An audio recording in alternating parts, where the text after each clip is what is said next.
En el nostre grup estem investigant les causes de la infertilitat masculina i de les alteracions del desenvolupament associades.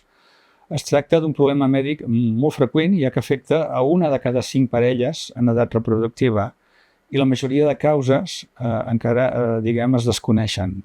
A més, hi ha un problema afegit en la societat actual, i és que les parelles tenen una tendència a posposar el buscar fills a una edat més avançada fins que han acabat les seves carreres universitàries, han trobat feina i han alcançat l'estabilitat necessària.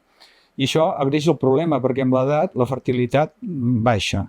I a més augmenta, en alguns casos, l'aparició de possibles problemes de transmissió a la descendència o futures generacions. Aleshores, l'enfoc que nosaltres fem servir per investigar això és comparar els espermatozoides d'homes infèrtils en relació a controls fèrtils i anar a aplicar totes les tècniques d'anàlisi del genoma, del proteoma, de l'epigenoma, i mirem el transcriptoma, per identificar elements que estiguin alterats en aquests pacients.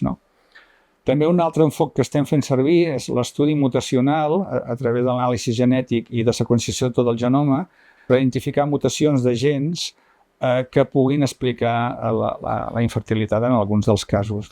Aleshores, tot això ens està portant una informació important per entendre els mecanismes bàsics fonamentals de l'espermatogènesi i del desenvolupament, però també estem descobrint què està alterat en aquests homes infèrtils.